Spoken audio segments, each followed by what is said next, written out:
Is debt beating you down? You need discipline. You need the Debt Ninja. If you've been caught in a financial trap and need to be set free, then you need the Debt Ninja. Want to stop those harassing collection calls, start saving thousands in interest and fees, and get out of debt fast? Then you need to call the Debt Ninja. The Debt Ninja will find the best companies across the country that will help you consolidate all your bills into one easy payment, reduce your payments by 30 to 50%, and get you out of debt fast. If you have unsecured debt of $10,000 or more, such as credit cards, loans, or medical bills, call the Debt Ninja for a free 15-minute consultation. Call 800-826-1246. 800-826-1246. That's 800-826-1246. Call today. The Debt Ninja. Individuals and businesses with tax problems, listen carefully. Do you feel like you're losing control over your finances? If you owe over $10,000 in back taxes or have unfiled tax returns, we can help you take back control. The IRS is the largest and most aggressive collection agency in the world, and they can seize your bank account, garnish your paycheck, close your business, and file criminal charges. Take control of your tax problems now by calling the experts at Tax Mediation Services and take advantage of the Fresh Start program and new laws that may allow us to negotiate a settlement for the lowest amount possible. Our team of tax attorneys and enrolled agents can stop collections and get you protected so you can take control of your financial future. Tax Mediation Services is accredited by the Better Business Bureau. Call now for a free case review and a price protection guaranteed quote. Call Tax Mediation Services now at 800-610-9050. That's 800-610-9050. 800-610-9050. All writers are prone to becoming so attached to our characters and stories that we struggle to see why a passage may not be working. It takes another set of eyes to help us nurture our writing to full maturity. At Black Wolf Editorial Services, we strive to enable writers to develop and grow, shaping stories into masterpieces that can stand the test of time. Editing services are provided for all genres and all age categories. Services range from critiques of the short story through to the line edits of the full-length novel and copy editing for those preparing for publication. We also offer assistance on generating a writer's bio for your website, as well as help with those book blurbs and promotional material. We won't abandon you to the masses. We want to celebrate with you in your successes. Black Wolf Editorial Services, nurturing your writing into maturity. For a full list of services and prices, visit us at blackwolfeditorial.com.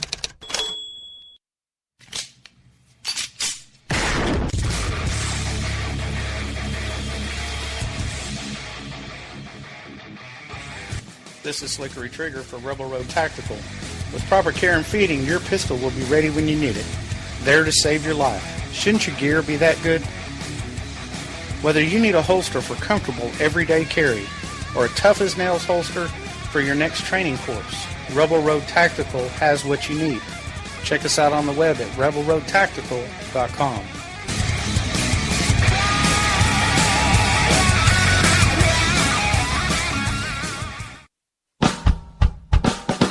You're listening to the Spark Radio Network, internet radio like you've never heard before. Innovation, creativity, and imagination are all said to begin with a spark. So fasten your seatbelt and take the ride of your life and listen for the spark.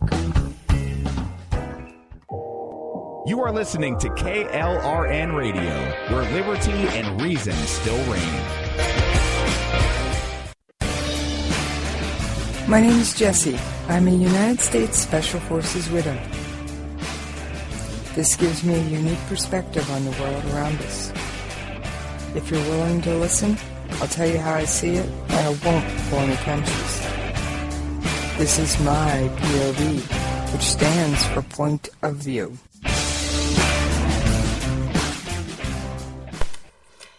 Alright, this is Jessie. I am so happy to be back with you guys. Now, I'm not happy about the news I got.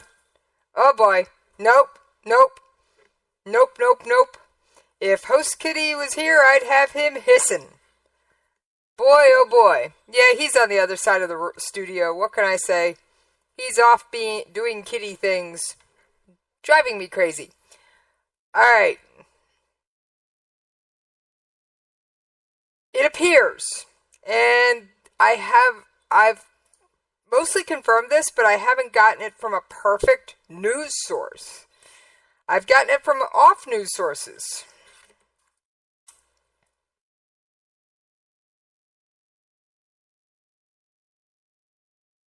That ISIS used chemical weapons against U.S. troops in Iraq.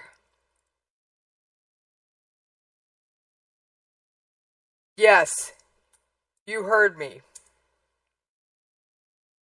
ISIS, it appears, has used chemical weapons against our troops in Iraq, in northern Iraq.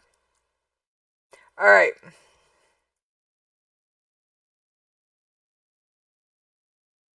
I've got a little bit about this. Let me just finish what I'm typing here, because I don't want to get distracted. I actually grabbed a soldier and started asking about what the different bits and pieces of chemical protective gear they have when they're deployed.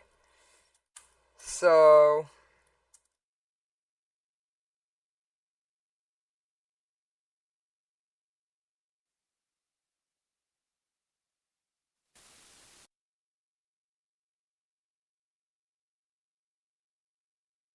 all right.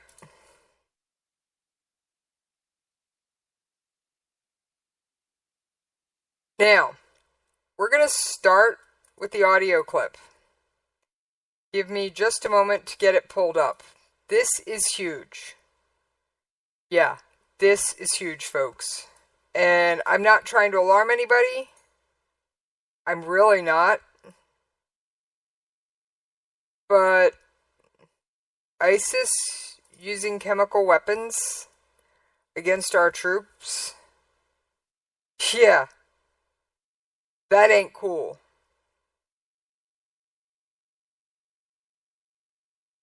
Alright.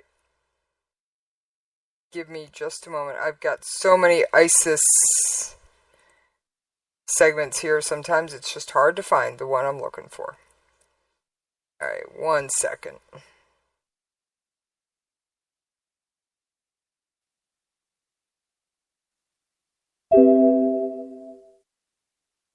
Yeah, I got a lot going on.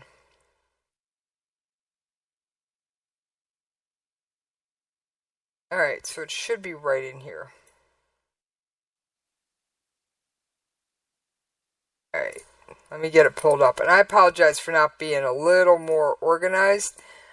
I actually was off doing something before I got to doing my own show prep today. I was playing producer. While I am pulling this up, I do have some news. Did you guys know there is a whole bunch of shows from KLRNRadio on iTunes? Did you know? Alright, let me go down the list and then we will have that audio. I do like doing station news. It's fun.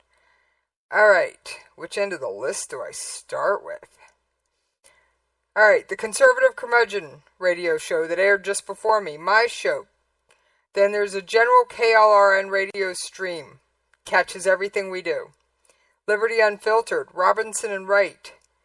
The Jen and Rick Show, Conversations in Science, Finding Common Ground, Wentz World, Jessie's Coffee Shop, my other show. Opinion Nation with Bryce Robbins. America Off the Rails with Rick Robinson. And then we have Around the Ring and God's Pure Word of Faith. I have no idea how they came up in that order, but that was the order they came up in. So we're just going to roll with it. Thank you very much. Alright, now, and I've also heard rumors, and I will have to check with Station Manager Ann on this one. We may be coming to Google Play too. Don't know for sure. Don't know for sure. Alright, I think that's it for the good news, cheerful Jessie stuff today, because, oh, I am upset. I am hopping mad. Our troops deployed in harm's way have been attacked with what appears to be a form of mustard gas. Alright, first, we're going to play the audio clip courtesy of Fox News. Then, not only am I going to tell you the other sources I got some news from, we're going to discuss why I'm hopping mad about mustard gas. Because, yeah, you eat mustard every day on your sandwich. This ain't that, folks. This is sinister. Alright, let's take a listen.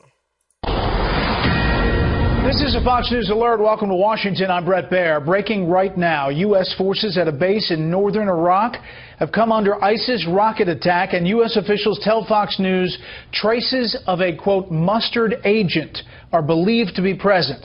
If confirmed, this would be the first chemical attack on U.S. forces in Iraq since returning in 2014. No American troops were hurt, we're told. They do have chemical weapons exposure suits there. An initial test on the substance came back positive, we're told, but military officials could not say that could end up being false. Officials also say security posture on that base has not changed yet. Officials say there are hundreds of U.S. troops on that base south of Mosul. There are now nearly 5,000 U.S. troops on the ground in Iraq ahead of efforts to take back ISIS-controlled areas. All right. Now, that was the latest that Fox News had. You know, I've got military friends all over the place. Now, these are unofficial reports from my friends. They say it was mustard gas. Do they have, do they have conclusive proof? No. Are they authorized to say this? No. So I'm not going to tell you what unit or why they told me this or what method they used to communicate this with me. No offense. It's none of your business. You know how I play this show. I do it to bring you information. All right. First, let's talk about mustard gas, and then we'll get into the particulars. All right, it's an oily liquid ranging in color from colorless to yellow or brown. It also can be a colorless vapor. It is what's called as a blister agent. It can cause severe delayed burns to eyes, skin, respiratory tract, etc. All right? The onset of pain and other health effects can be delayed. Large exposures to mustard may be fatal. All right.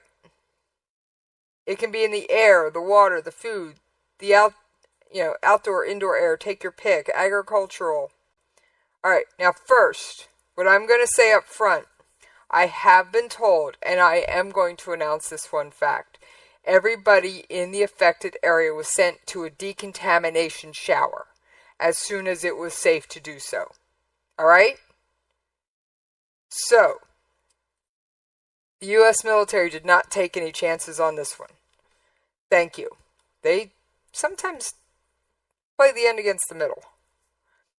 Alright, now we're going to go over a few other things about what would have been going on. And I literally grabbed a soldier friend and said, sit down, talk to me, I need some information. Give me 2 seconds here.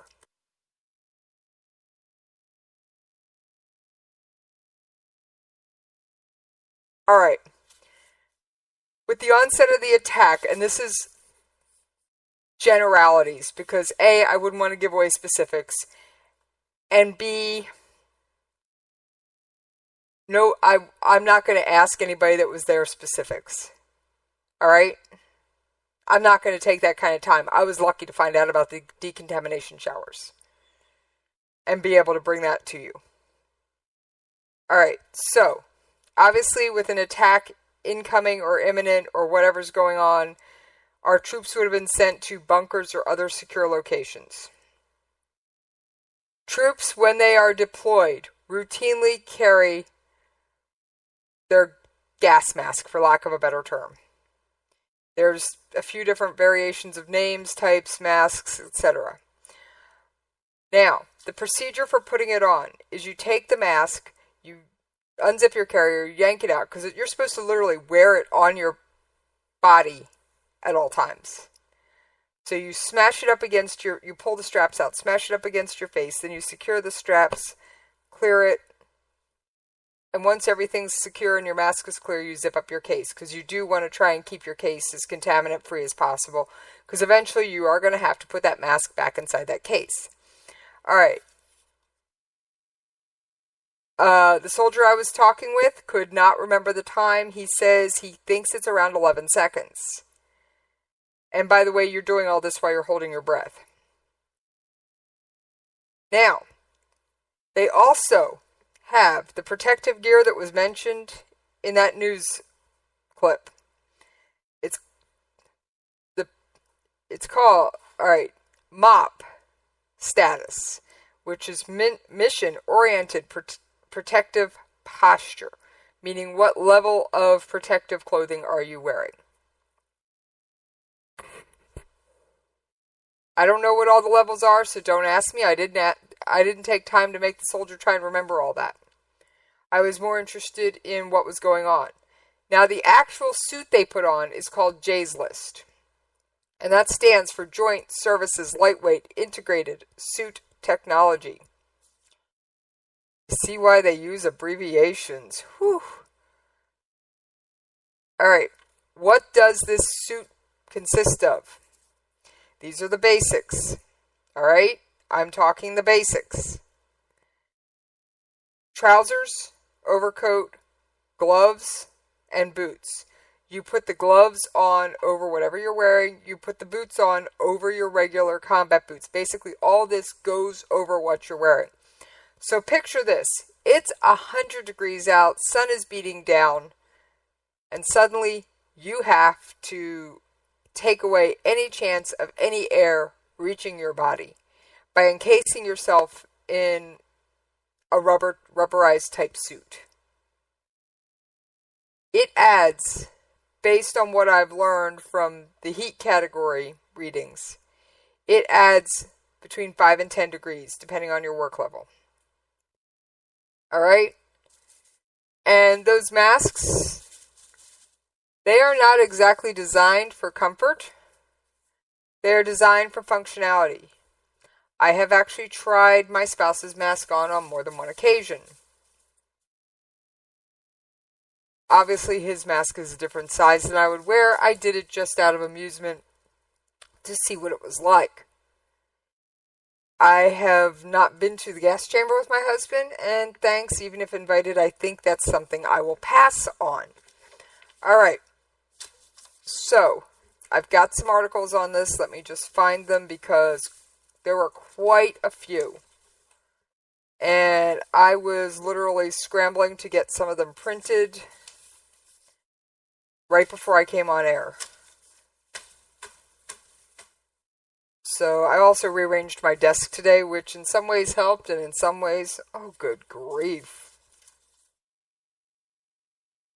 Some ways it was a bad idea, well, as the military would say, a good idea fairy, translation, bad idea. Alright. I've just got a couple articles on this because I think I've fairly well covered it already. ISIS fighters are believed to attack U.S. and Iraq forces with a, quote, crude chemical weapon Tuesday evening. Basically, Tuesday evening local time. Now, they didn't let it out for a while. The U.S. base outside Huwaira, 25 miles south of Mosul, which is easier, was struck by a rocket with traces of a, quote, mustard agent.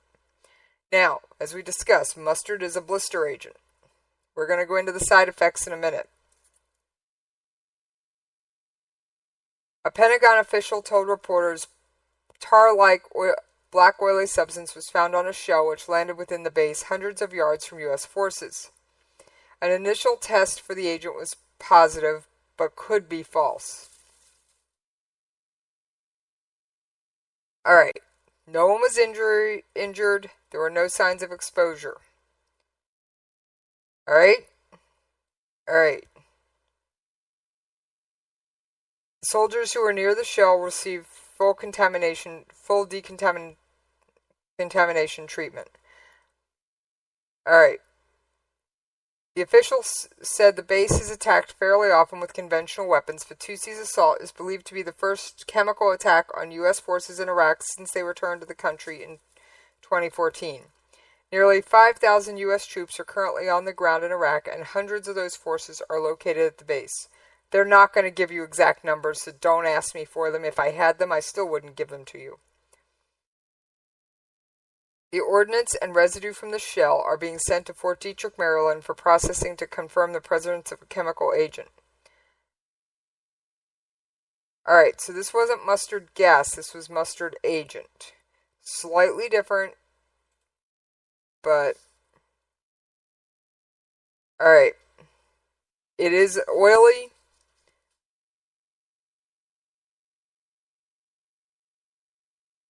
And from what I'm understanding, it has the same basic side effects. Let me do a quick little bit of research here.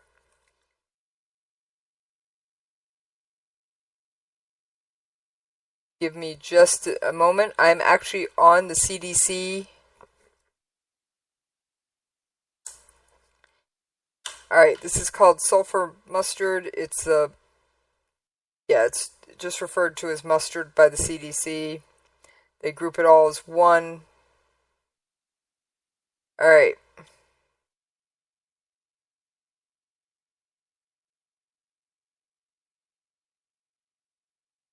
Ingestion, skin contact, and eye contact, and inhalation. Alright. Let me see, what are the side effects?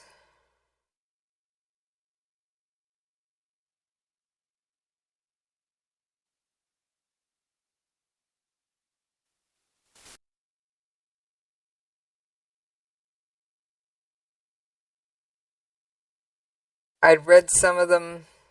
I'm looking for them.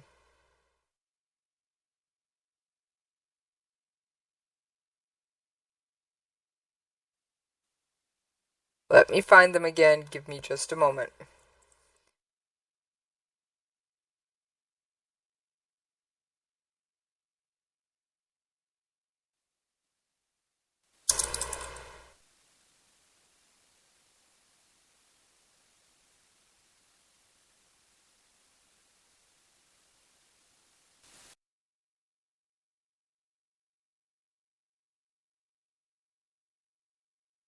Alright.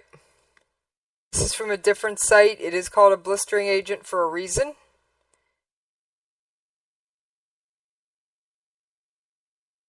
Mustard agents are usually classified as blistering agents owing to the similarity of the wounds caused by these substances resembling burns and blisters. Alright. They also attack the respiratory system. Let's see. I don't care about the chemical properties. Symptoms. Mustard agent attacks the skin, eyes, lungs, gastrointestinal tract. Internal organs may also be injured with large exposure. Alright. So, it's not generally a fatal thing because the dose needed to directly kill a person upon inhalation is about 50 times larger than the dose giving acute mortality upon poison with an overdose. Basically, people who die from this don't die right away. They die from the side effects because of the amount of exposure they had. So let's just leave it at that. It's usually, initially, it's skin irritation, eye inflammation, strong flow of tears. You can have swollen eyelids, blah, blah, blah. But there is no treatment or antidote. Basically, you want to get decontaminated as quickly as possible is the long and short of it. And it appears that our United States Army did just that. Alright, I know I have taken up a lot, we're almost at the bottom of the hour. I am going to run long tonight. Just point blank, I am. I have a stack of news articles here. I've got the extra time. There's nobody right on my 6. And I'm going to run long. I love the breaking news coming across my tablet. Alright. Here's an old article, but I found it was relevant.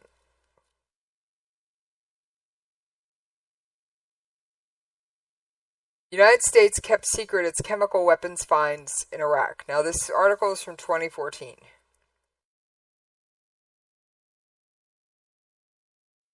Alright. American troops secretly reported finding roughly 5,000 chemical warheads, shells, or aviation bombs, according to interviews with dozens of participants, Iraqi and American officials, and heavily redacted intelligence documents obtained under the Freedom of Information Act. The United States had gone to war declaring it must destroy an active chemical weapons mass destruction program. Instead, American troops gradually found and ultimately suffered from the remnants of the long-abandoned programs. But in close collaboration with the West, the newspaper reported. A former Army sergeant suffered mustard gas burns in 2007 and was reportedly denied hospital treatment.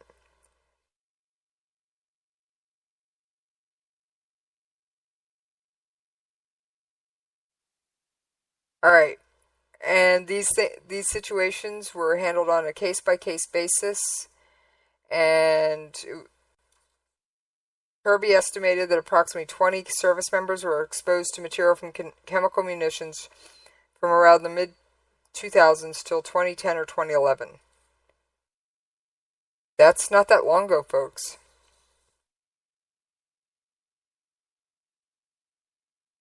But the issue is for their chain of commands to deal with leadership at all levels. There's no need for, and I don't expect a Pentagon review.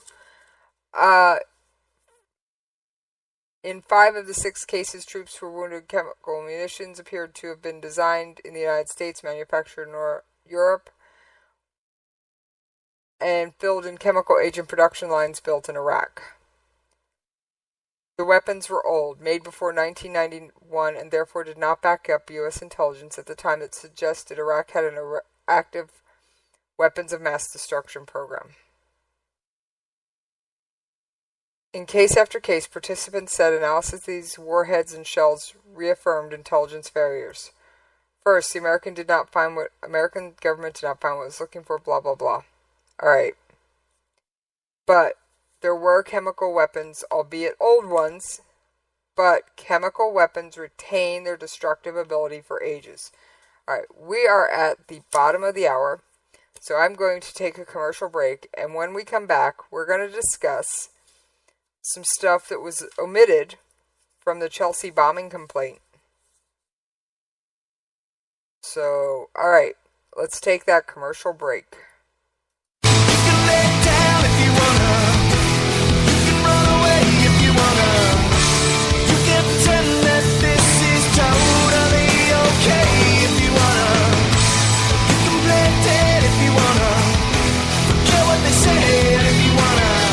Turn your back on the country needing you right now. But I don't wanna.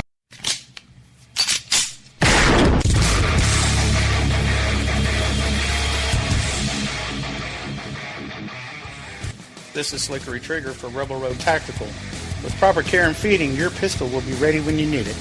There to save your life. Shouldn't your gear be that good?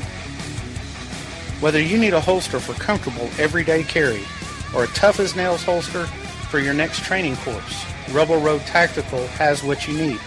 Check us out on the web at rebelroadtactical.com.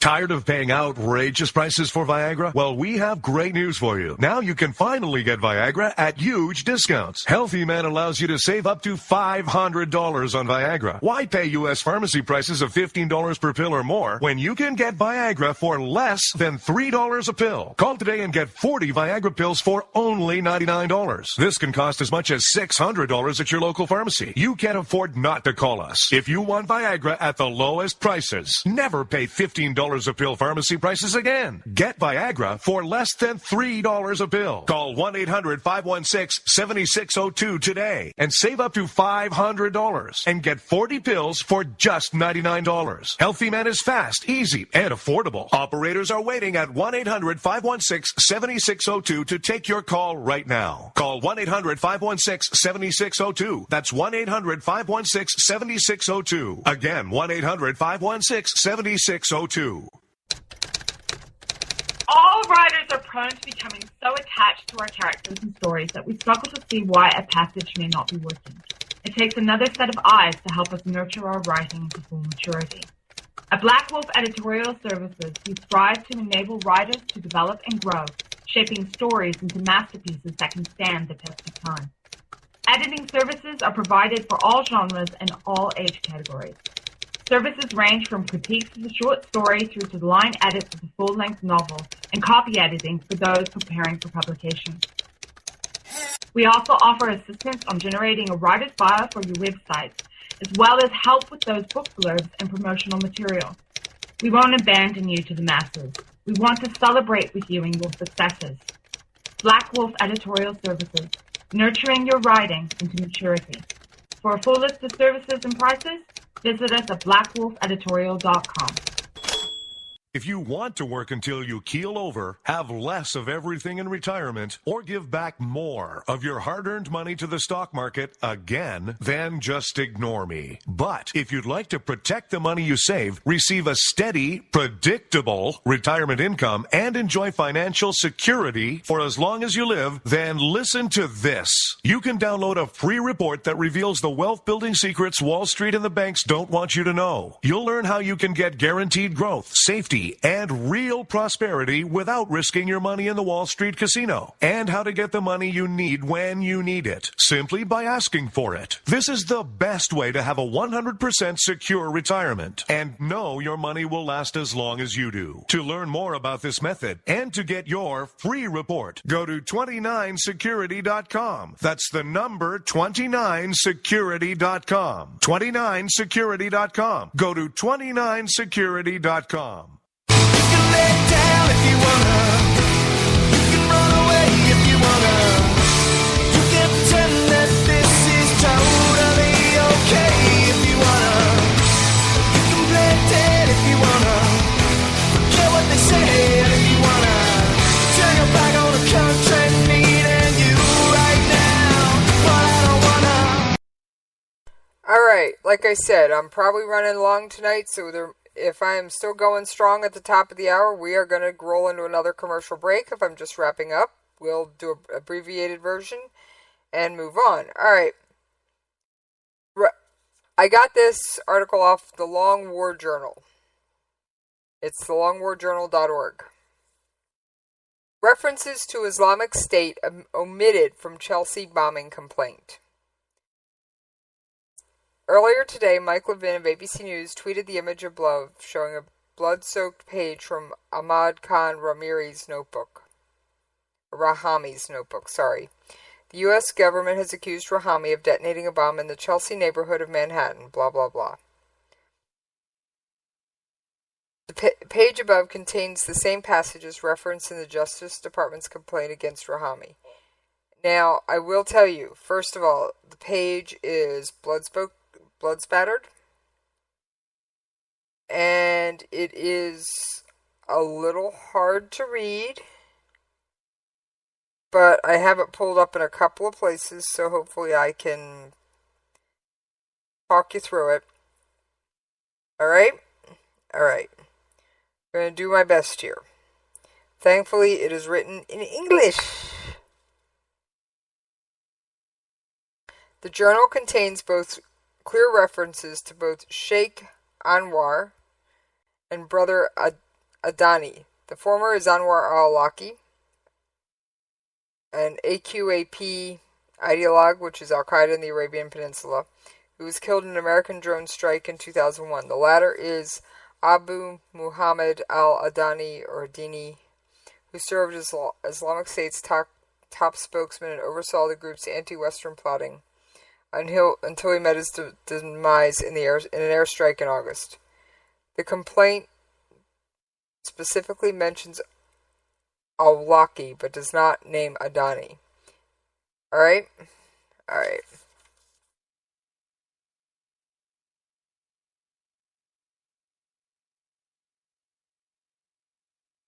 Guidance came from Sheikh Anwar, said it clearly attacked the kuffar, non-believers, in their backyard. The complaint cites several lines which are written in broken English and obscured by blood, including the phrase, back to Sham, which means Syria. It continues with additional fragments from the notebook.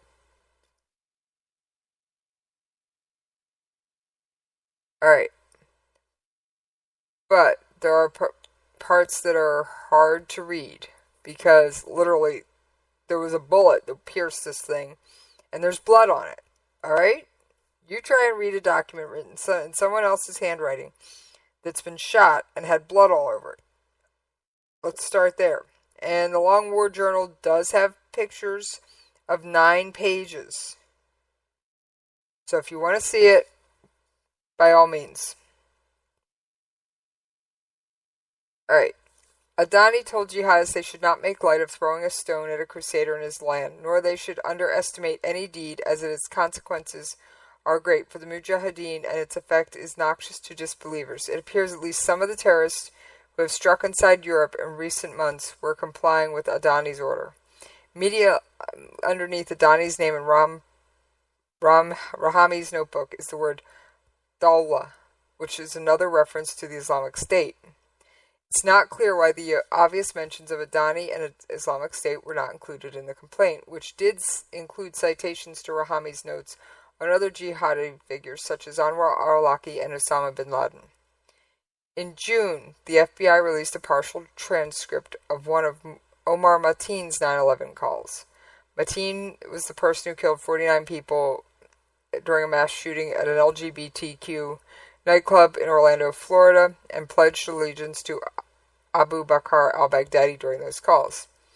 The FBI's transcript initially omitted any reference to Baghdadi or the Islamic State, even though Mateen had obviously sworn his fealty to Baghdadi. A subsequent transcript, jointly released by the FBI and DOJ, filled those references back in. The Islamic State quickly claimed Mateen was its fighter, but the group has not issued a similar claim in Rahami's case. Thus far, no jihadi organization has claimed responsibility for bombs in New York and New Jersey. Alright?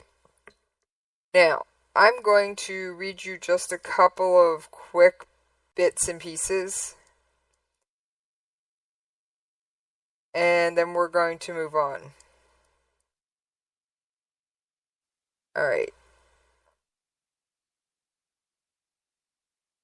Give me just 1 second here. Alright. Inshallah, which means if it is God's will, the sounds of bombs will be heard in the streets. Gunshots to your police. Death to your oppression. Back to Sham, which we already said means Syria. Something about this incident, the risk getting caught. I looked for guidance, and Alhamdulillah, guidance came. Sheikh Anwar, Brother Adani, Dawa said it clearly. Attack the kuffar in their backyard. Alright. Like I said, I'm continuing reading from this journal. It's kind of making my screen call, but I want you to be able to make up your own mind.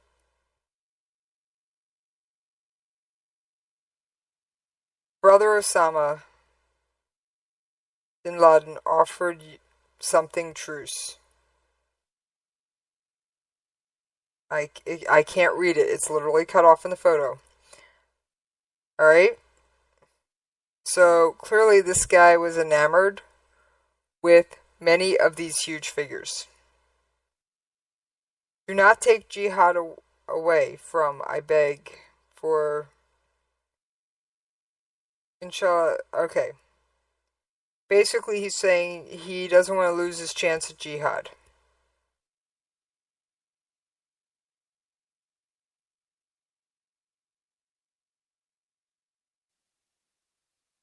Join us in our new front, i.e. Yemen. Stay behind and fight. Nidal Hassan. I mean, he's got all these quotes in here. And then the last one, which literally, and he has in brackets, USA government, continue your slaughter against Mujahideen, be it Afghanistan, Iraq, Sham, Palestine, and etc. So, like I said, these images are hard to read. You try reading something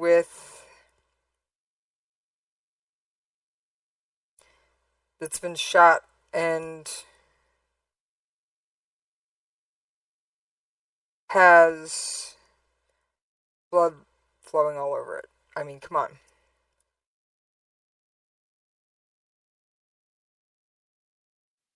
So it's not easy.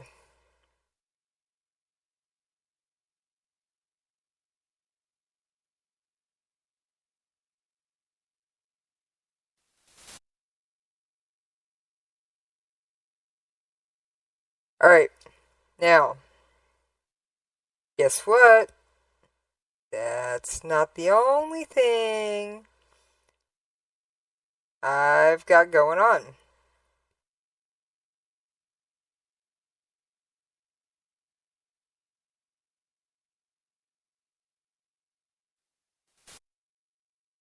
Alright, so we've discussed this guy. Thankfully, this guy's been caught. Good job, NYPD. Alright? Alright.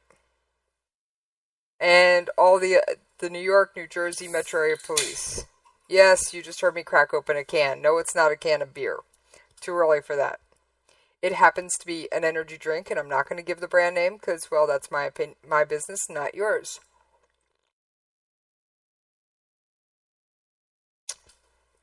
Yes, I'm drinking an energy drink on air.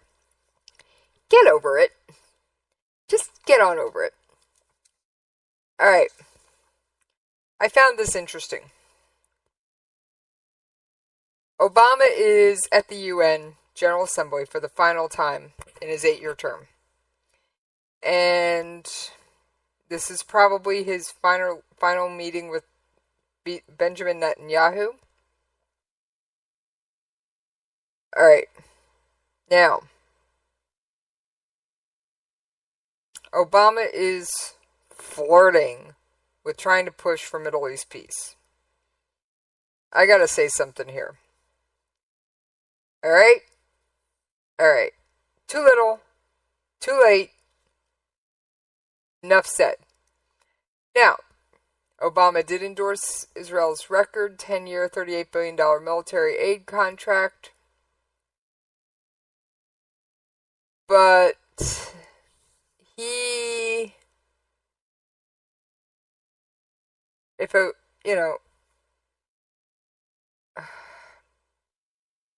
can't just whip up a peace conference, a serious one, in months. These take weeks, months, and years to get these people to sit at the same table. So, Obama, if you wanted to do this, you should have started a lot earlier. Alright. Another Obama story, and I wasn't able to find any audio on this one. Alright? I do have some audio coming up. Don't worry, I'm not going to babble at you for the rest of the show. I promise.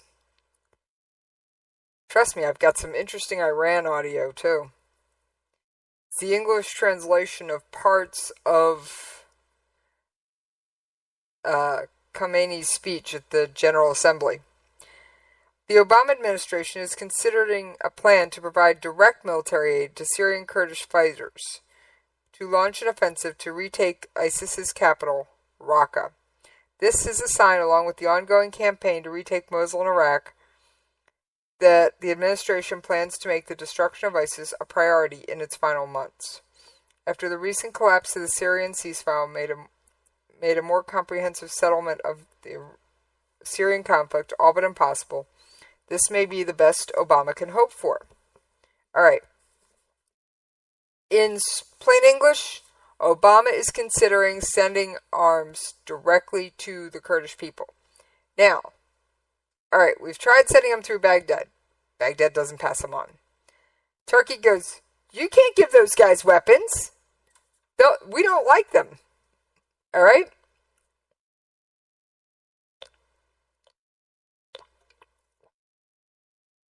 You pull out your scorecards. You've got two different branches of Kurds that we're discussing. We're going to do an abbreviated scorecard today. All right, remember, Russia's propping up Bashar al-Assad. Russia and Turkey are friends.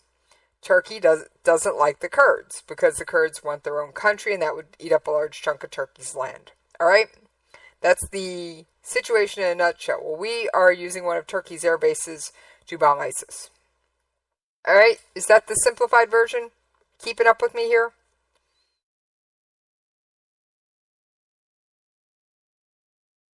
Turkish President Recep Tayyip Erdogan included the YPG along with the Islamic State, Jabhat al-Nusra, on a list of terrorist groups carrying out attacks in Syria.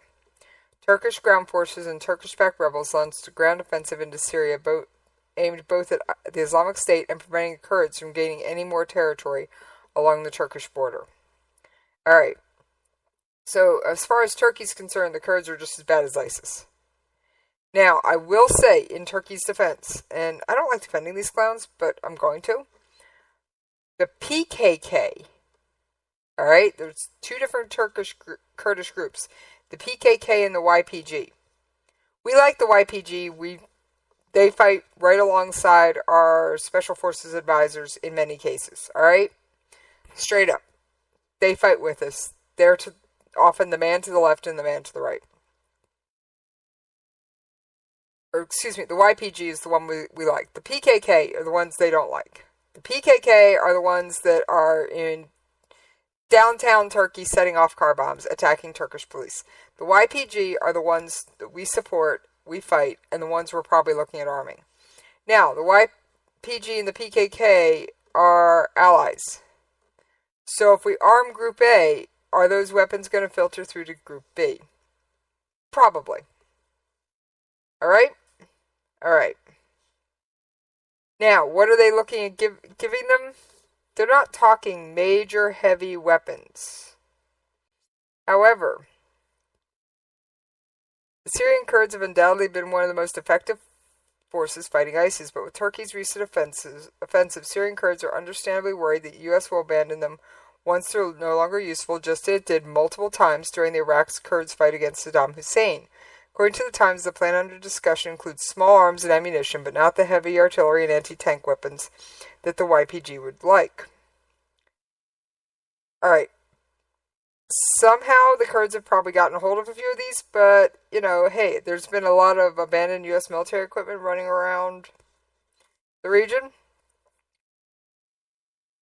Relations between the Obama administration and Turkish government have been getting rockier for some time now, particularly since the attempted coup in Turkey 2 months ago, and Erdogan's crackdown after it. And the fact that Turkey wants the U.S. to turn over Fatah Gulen, who Erdogan blames for organizing the coup, from half a world away, don't ask me how. And, yeah, it's just a mess. It's been clear for a while that Turkey's priorities in Syria contain the Kurds, helping the anti-Assad rebels, and fighting ISIS in that order. When the administration was still holding out hope of restoring some semblance of peace and stability in Syria, it was necessary to placate Turkey, one of the most important backers of the anti-Assad opposition. Now that Obama seems to have decided the cruder and simpler goal of routing ISIS from its territory will take precedence during his final year in office, it seems that keeping Turkey happy is less important. Alright, I've got an audio clip. Let me see if I can pull this up in a real quick hurry for you, because I know you've got to be getting tired of hearing me talk.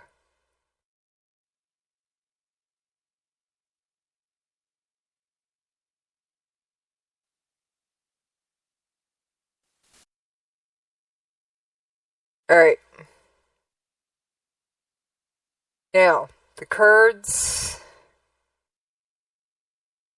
have definitely been an attacked people. Alright, let's take a listen to this brief audio clip. Since 1920, the government of these countries, in which Kurds reside, have done everything in their power to limit or eradicate the Kurdish identity. Alright, I thought that clip listed what countries. Let me see if I can find the one that lists it real quick. Because remember, I did a show all about the Kurds.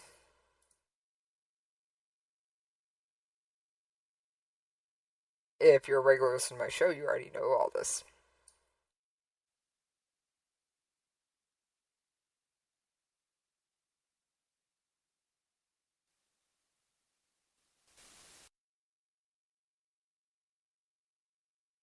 Alright. Let me look for it here. The Kurds are very...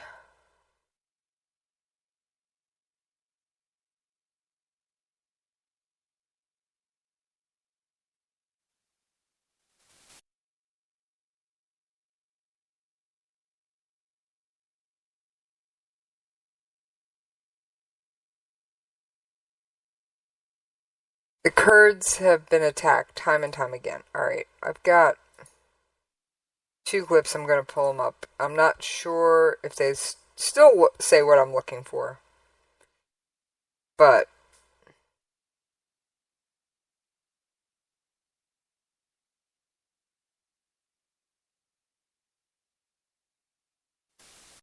that's a good one.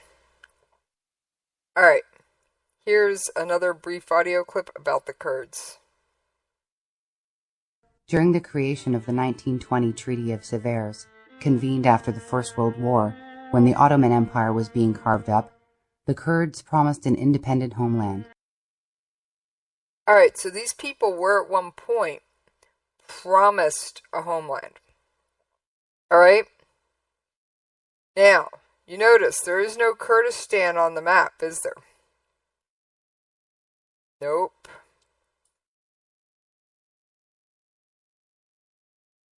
Alright, take a listen to this next clip and then we've got one more. Later on, Ataturk and Western allies replaced the previous Treaty of Sevres with Luzon Treaty in 1923, and the allies abandoned the idea of a Kurdish independent state.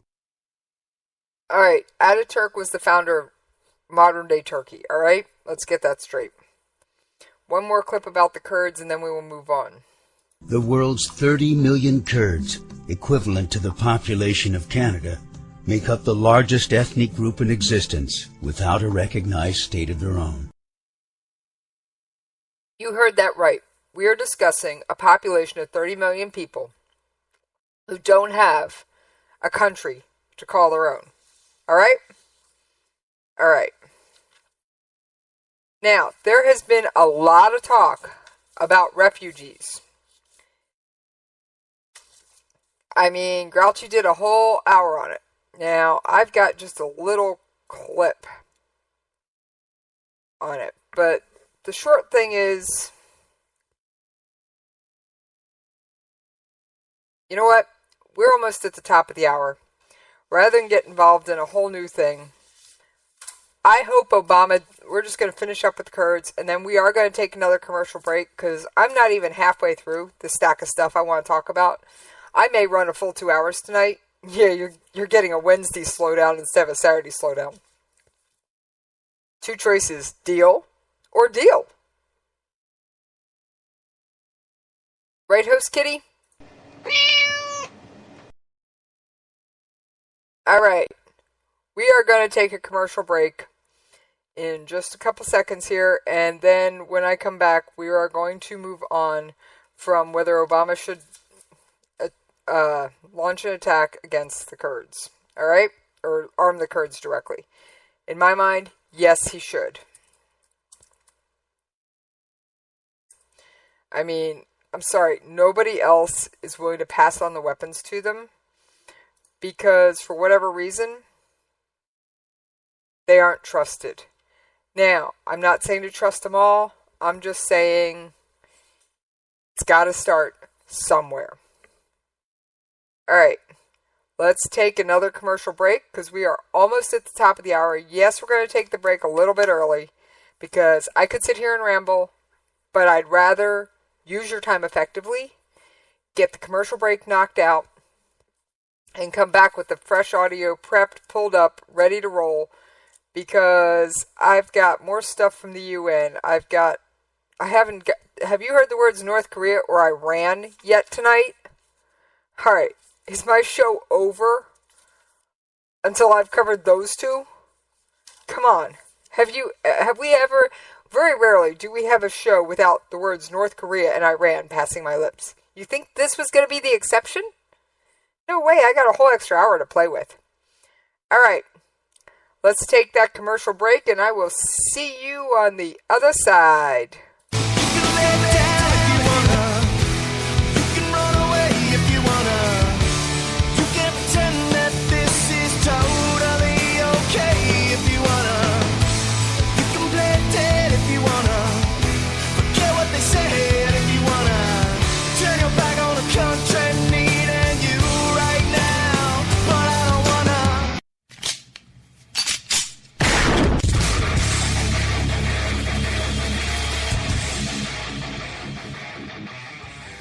This is Slickery Trigger for Rebel Road Tactical. With proper care and feeding, your pistol will be ready when you need it. There to save your life. Shouldn't your gear be that good? Whether you need a holster for comfortable everyday carry or a tough-as-nails holster for your next training course, Rebel Road Tactical has what you need. Check us out on the web at rebelroadtactical.com.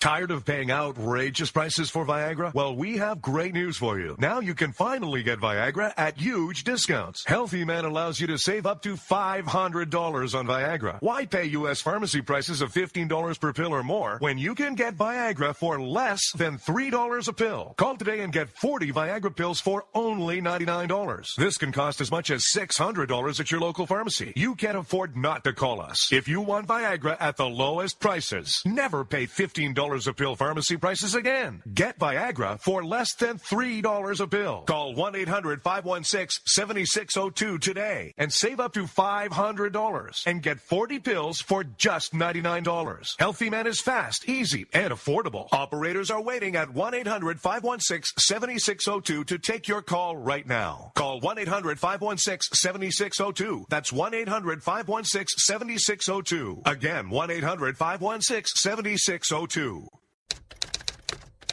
All writers are prone to becoming so attached to our characters and stories that we struggle to see why a passage may not be working. It takes another set of eyes to help us nurture our writing to full maturity. At Black Wolf Editorial Services, we strive to enable writers to develop and grow, shaping stories into masterpieces that can stand the test of time. Editing services are provided for all genres and all age categories. Services range from critiques of the short story through to the line edits of the full-length novel and copy editing for those preparing for publication. We also offer assistance on generating a writer's bio for your websites, as well as help with those book blurbs and promotional material. We won't abandon you to the masses. We want to celebrate with you in your successes. Black Wolf Editorial Services, nurturing your writing into maturity. For a full list of services and prices, visit us at blackwolfeditorial.com. If you want to work until you keel over, have less of everything in retirement, or give back more of your hard-earned money to the stock market again, then just ignore me. But if you'd like to protect the money you save, receive a steady, predictable retirement income, and enjoy financial security for as long as you live, then listen to this. You can download a free report that reveals the wealth-building secrets Wall Street and the banks don't want you to know. You'll learn how you can get guaranteed growth, safety, easy and real prosperity without risking your money in the Wall Street casino. And how to get the money you need when you need it, simply by asking for it. This is the best way to have a 100% secure retirement and know your money will last as long as you do. To learn more about this method and to get your free report, go to 29security.com. That's the number 29security.com. 29security.com. Go to 29security.com. You can lay down if you wanna. You can run away if you wanna. You can pretend that this is totally okay if you wanna. You can play dead if you wanna. Forget what they said if you wanna. Turn your back on the country needing you right now. But I don't wanna. All right, thank you for hanging in there with me over that commercial break. Yes, that was our second commercial break of the show. No, you are not crazy. Well, maybe you are, but I do have an audio clip. All right, remember we've been discussing the North Korean nuclear stuff? There is a Chinese firm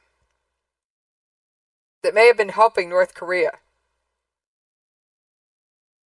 Now, China may have been okay with this at one point or other, but that's something we don't know. But we're going to take a quick listen to this, and I haven't had time to preview it all, so we're going to take a listen, and I may stop it a little bit early, so do not be surprised. A Chinese company under investigation by local police may have aided North Korea's nuclear program. Think tanks in South Korea and the US have said, just days after Pyongyang conducted its fifth nuclear test. Dandong Hongxiang Industrial Development Co. Limited logged more than $530 million United States dollars in two-way trade with North Korea between 2011 and 2015. The Asen Institute for Policy Studies in Seoul and C4ADS in Washington said in a report released on Monday. Information in online advertisements and databases show that the company sold pure aluminium, ingots, aluminium oxide and other products that could qualify as potential military and nuclear dual use products under U.S. export restrictions, it said. The company, which is based on the North Korean border in Liaoning Province's Dandong City, exported around $171 million United States dollars worth of goods to the North between 20.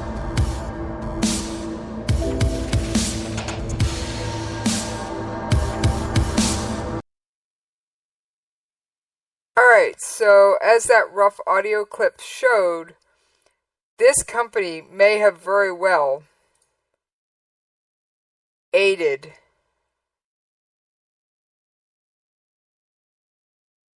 North Korea. Not saying they did it intentionally, but very well may have happened. Alright, I've got a couple more audio clips. I haven't gotten them all perfect, but we're going to take a listen anyway, because what else is Iran up to? Alright. Let's see if this is the right one. Look at pictures of former Cuban President Fidel Castro holding a meeting with Iranian President Hassan Rouhani at Castro's home in Havana. The two met Monday to discuss food production and what was described as threats to world peace. Rouhani also met with current President Raul Castro. The Iranian leader made a one-day visit to the island before traveling to New York for the United Nations General Assembly. All right, so we can add Cuba to the list of friendly countries friendly with Iran, if you weren't already aware of that one. He generally pops in at Cuba about this time every year, because let's just say he doesn't get out of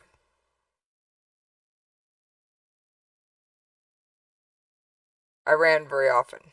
Alright, as if that wasn't enough, I've got one more in the list of what's Iran up to. Now this one's a little old, but we're going to take a listen. During his visit to Moscow, Iran's Deputy Foreign Minister Hossein Jabiri-Ansari said Iran and Russia are determined to coordinate their actions in the Middle East. He said the two countries need to hold regular consultations on the events in the volatile region. All right, so we've got Cuba, we've got Moscow, and so Cuba, Russia, and North Korea. Talk about a list of countries.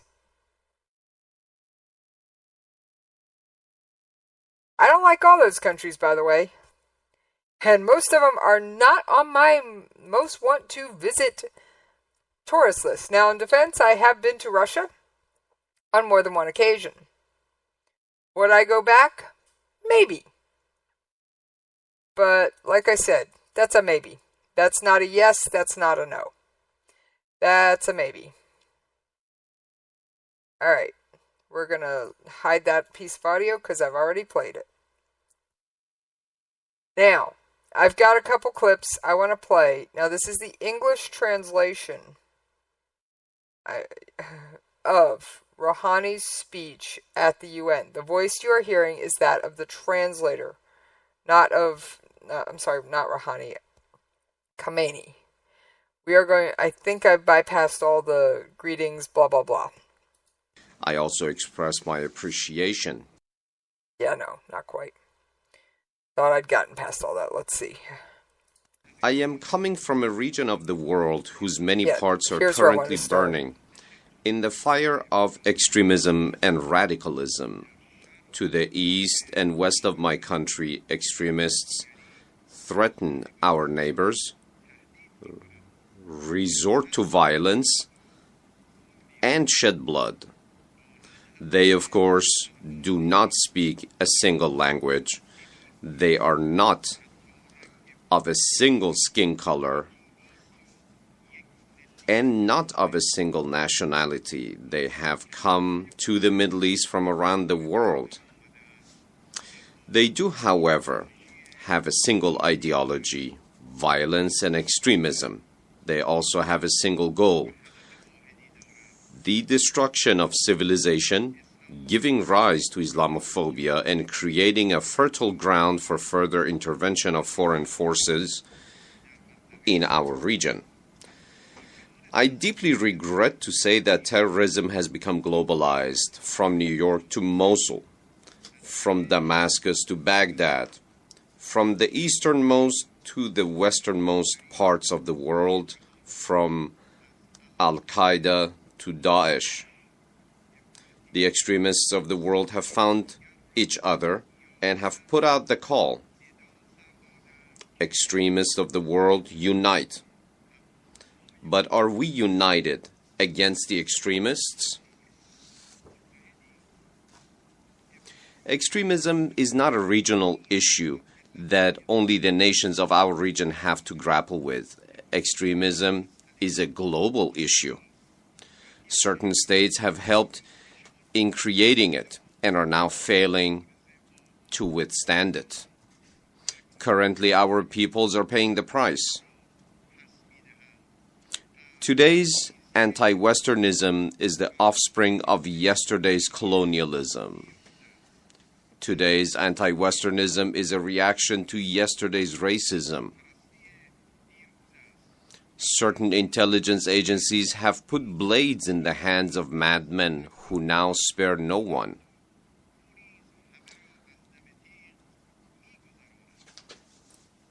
All those who have played a role in founding and supporting these terror groups must acknowledge their errors, which have led to extremism. All right, so he's calling out the U.S., and for those of you who need a history lesson, he's probably referring to the Iran-Contra war, and Khamenei is claiming that we gave weapons to terrorists. He is claiming that the CIA, he's using other words and couching his terms. And by the way, for those of you living under a rock, Daesh is another word for ISIS. It's one rarely spoken in this country. It is very common overseas. All right, let's rejoin his comments. We are not going to listen to his whole speech, I promise. They need to apologize not only to the past generations, but also to the next generation. To fight the underlying causes of terrorism, one must identify its roots and dry its source fountains. Terrorism germinates in poverty, unemployment, discrimination, humiliation, and injustice. And it grows in the culture of violence. To uproot extremism, we must spread justice and development, and disallow the distortion of divine teachings to justify brutality and cruelty. All right. Basically, he's saying that the only way to control this is to stop allowing the radical version of Islam to be taught. Now, the voice you're hearing in the background is that of Khamenei, and the translator is doing this in real time. That's why you often hear the gaps in the silences. I did not have time to clean up this audio. So we're going to rejoin it. I don't completely agree with him. We will discuss this in just a moment or two. All right? He's basically saying give them jobs and they'll walk away. Well, guess what? There are lots of wealthy people that have turned to terrorism. If it was simply about jobs, why are people from Western cultures such as the UK and the United States going over to join Daesh or the Islamic State? Why? Now, I have a guest I'm going to have on Saturday, who I'm going to pose some of these questions to. He is an expert in the psychology of terrorism and can explain, at least in part, why people do what they do to join them, to join terrorist groups. All right, let's rejoin this.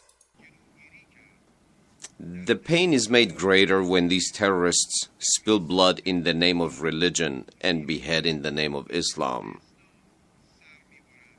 They seek to keep hidden this incontrovertible truth of history, that on the basis of the teachings of all divine prophets, from Abraham to Moses, from Jesus to Muhammad, peace be upon him, taking the life of a single innocent human is akin to killing the whole humanity. I am astonished that these murderous groups call themselves Islamic.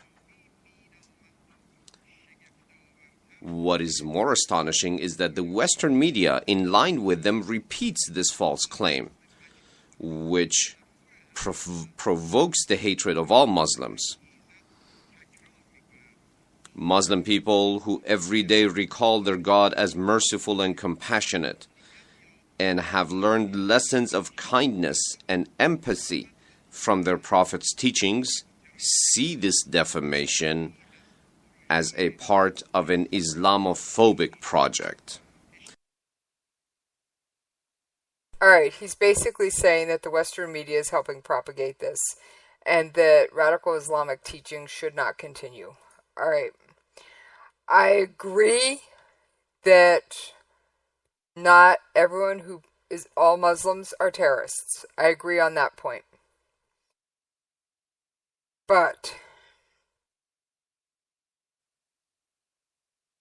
without a doubt, most of your modern terrorists have their roots somewhere in radical Islam.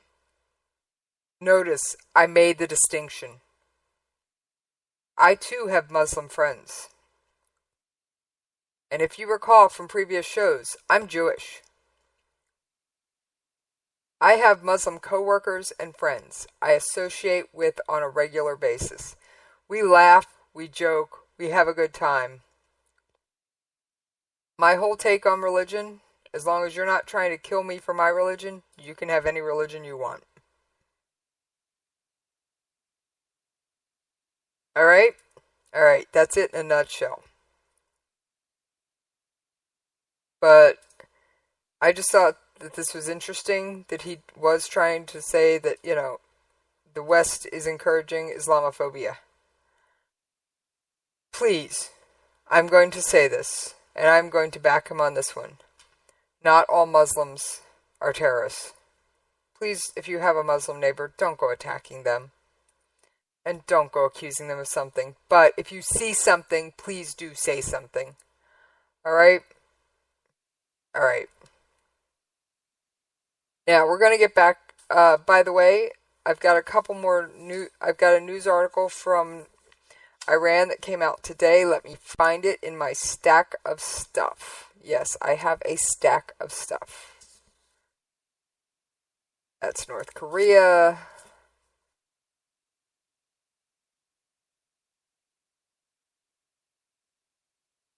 That's China. Where's the one I'm looking for? You know it always takes me a minute. Come on. Unless I've got these things just perfectly organized, which is rare.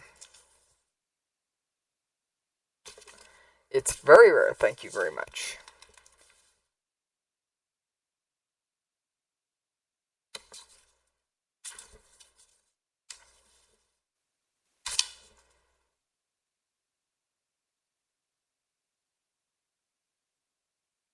Alright, it's not in that stack. It's not in those articles. Let me find it. Iran was basically showing off new weaponry and new rockets today. So, while everyone is focused in place A, Iran is pulling out stuff. Yeah. Give me just a minute. Let me pull up that article. I am going to have to pull it back up. I obviously didn't print it, or if so, it didn't get picked up off the printer.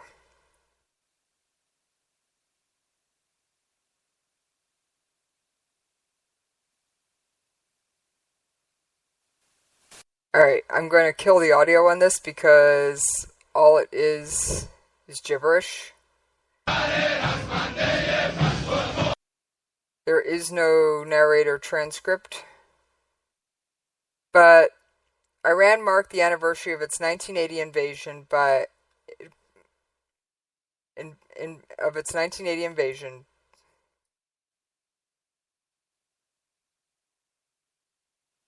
Iraq on Wednesday, September 21st, showing off its latest ships and missiles, telling the United States not to meddle in the Gulf. At a parade in Tehran, shown on state TV, the military displayed long-range missiles, tanks, and Russian-supplied S-300 surface-to-air missile defense system. At the port of Bandar Abbas on the Gulf, the Navy showed off 500 vessels, as well as submarines and helicopters, at a time of high tensions with the United States in the strategic waterway. In Tehran, the Chief of Staff of the Iranian Armed Forces, Major General Mohammad Hussein Bakhari, declared that Iran wanted peace, but he said Iran's lessons in the 1980 to 1988 war against Iraq now serve as a guide for our brothers in faith in Syria, Palestine, Lebanon, Iraq, Afghanistan, Yemen, and Bahrain, countries where Iran has political, religious, or military allies. Among the weapons displayed was the new long-range Zulfikar ballistic missile, named after a legendary sword said to have been given by the Prophet Muhammad to Imam Ali. Also on display was the Qadar H missile, which has a range of approximately 2,000 kilometers. No, I have not translated that into miles. According to state TV, Iran's ballistic missile program has been criticized by the West, and the U.S. Treasury imposed sanctions on 2 Iranian companies in March because of alleged ties to it. Alright, I promise this is going somewhere. Alright, I promise. Now, got another one. And if the audio plays on this, which I don't even know if there is any, I will let it go. The United States on Wednesday removed a final hurdle for Western aircraft manufacturers to sell planes to Iran, a country desperately in need of hundreds of new aircraft. The Treasury Department granted the aviation giants Airbus and Boeing licenses to deliver planes to Tehran. The decision is a boon not only for the two companies, but also for Iranian politicians who want to expand Iran's engagement with the world now that sanctions linked to Iran's nuclear program have been lifted. A spokesman for Boeing said the license covered the sale of 80 planes to Iran's national carrier, Iran Air. Airbus confirmed that it received a license for an initial sale of 17 planes, part of a larger deal that involved a total of 118 planes.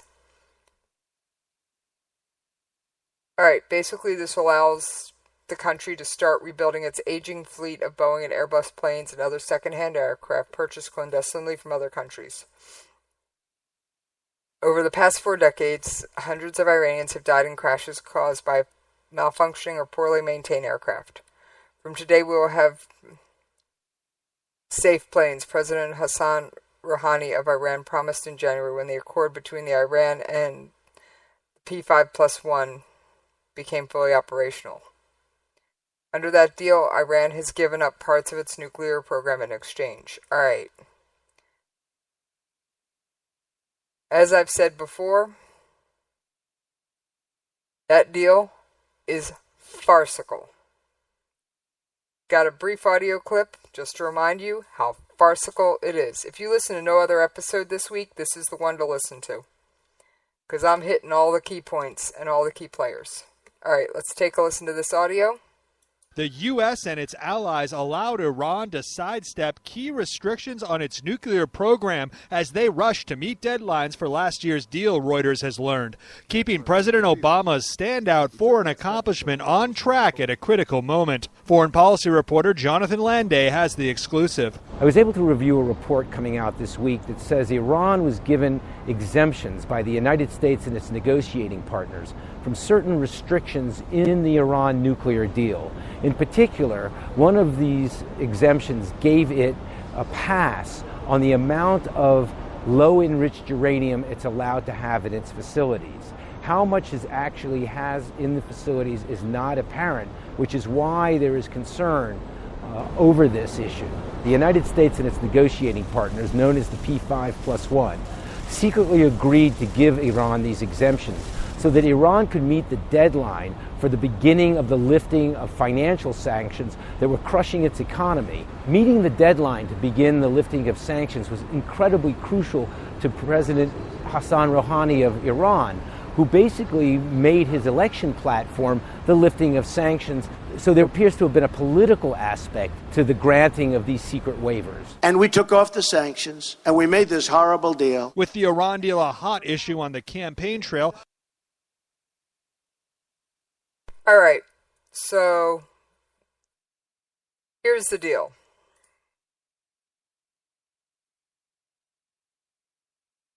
Hassan Rouhani is pushing to free Iran of sanctions that could have a bearing on whether he keeps his job. Because the United States was still blocking bank transactions with Iran. Now, somehow the U.S. government was still able to wire money to Iran, but yet when it came to paying the, quote, ransom, we flew it in there on a plane in dead of night, in cash. Scared off by penalties imposed by the United States Treasury Department, European banks have not provided credit for large-scale projects in Iran. In fact, because of the American regulations, it remains nearly impossible for an ordinary business to transfer money to and from Iran, a problem that has been enormously frustrating to Mr. Rouhani, who promoted the nuclear agreement deal by promising a new economic era. Mr. Rouhani faces an election in 5 months, and his hardline opponents are sharpening their knives. Ayatollah Ali Khamenei, the supreme leader of Iran, has been hinting in speeches that he considers the nuclear deal to be a failure. With his political future at risk, Mr. Rouhani is expected to lobby other heads of state to put more pressure on the Americans, because there are still no diplomatic relations between the United States and Iran. He is not directly expected to speak with President Obama. Mr. Rouhani's foreign minister, Mohammad Javed Zarif, speaks to his American counterpart, Secretary Kerry has already called for a special meeting of all parties involved in the nuclear agreement on the sidelines of the UN. Now you know why the UN General Assembly is big news. I mean, it really is.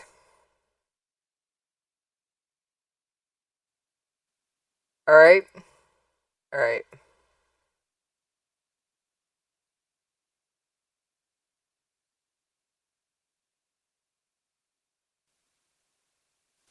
We're going to wrap up with North Korea. I'm debating whether we're going to take another commercial break, whether your host needs one or she can push on through, because I have gone way over my normal hour. But I do Saturday slowdown, so you know what?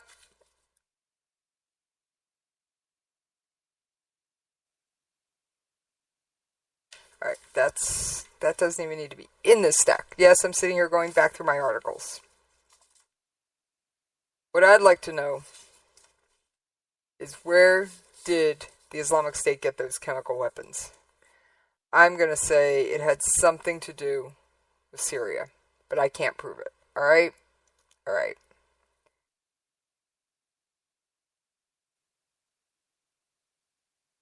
Yes, I was just flipping back through. I bounce all over the place, if you haven't figured that out already. I do try and keep it somewhat organized, but I don't always succeed.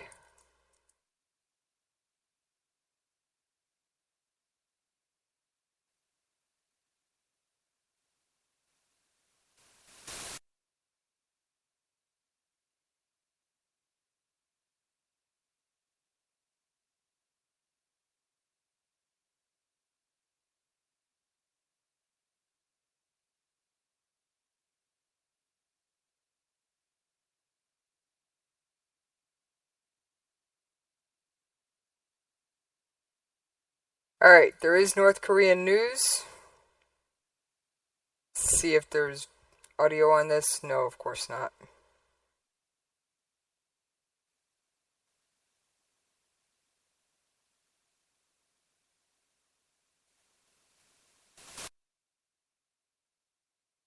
Alright. North Korea accidentally revealed it has just 28 websites. North Korea, like any countries, has developed its own code-level top domain name. This means any address that ends with KP is linked to the country's notoriously isolated nation. Like addresses that end in DE are linked to Germany and JP are linked to Japan. What's unusual, however, is how few websites actually use that address. Thanks to an apparent mistake, North Korea has revealed that only 28 websites use the .kp domain name. This is a remarkably small number. To put it in perspective, more than 16 million addresses end with Germany's DE domain name. Many of the websites with the .kp domain name are familiar to North Korea watchers. They include KCNA-KP or rodong.rep.kp, which belong to the state news agency and the state newspaper respectively, or the website of Air Koryo, the national airline. But others are more unusually. One, apparently titled Friend, at the address friend.com.kp, appeared to be some kind of social network. Another, cooks.org.kp, showed off recipes, while corefilm.com.kp was devoted to North Korean movies. All seem to be keeping in with the rudimentary web design skills that are the hallmark of North Korea's online presence. In fact, many of the websites appeared to have stopped functioning at all by Wednesday morning. Their administrators were perhaps unprepared for the traffic coming their way. Matt Bryant, a security engineer, uploaded the details of the .kp domain name to GitHub, a website popular with programmers, on Tuesday. Bryant, who told Vice's Motherboard website that he was a nerd who's obsessed with DNS or domain name servers, had noticed that North Korea's system administrators had made a mistake that allowed outside users to query websites that used the .kp name. His discovery soon made its way to Reddit, where thousands of users quickly began exploring the websites they found. Bet North Korea has one less DNS administrator now, one Reddit user observed. Perhaps, but there's no major revelations in the .kp domain. The small number of websites that use the domain isn't exactly surprising. Only a few thousand North Korean citizens, if that, have access to the internet. No kidding, and most of those are the pampered pooches of Pyongyang. Okay? Okay.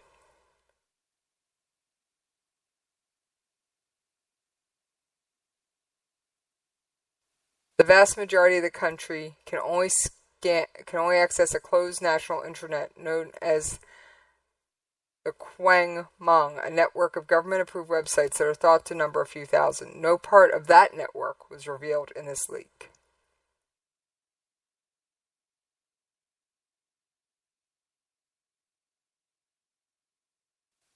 North Korea, where the internet has just 5,500 sites. North Korea is going increasingly online, but the repressive country, the operating system is Red Star, and the web isn't very worldwide.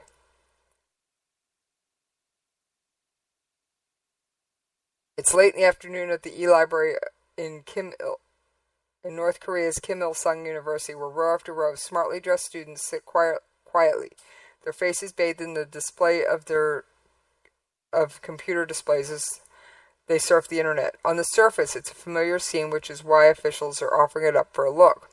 North Korea is off the charts regarding internet freedoms. There essentially aren't any, but the country is increasingly online, though it deliberately and meticulously keeps its people isolated in the dark about the outside world. North Korea knows it must enter the information age to survive in the global economy, hence the creation of a self-contained, tightly controlled intranet called Kwamyang, or Bright. It is North Koreans' authoritarian answer to the freewheeling web.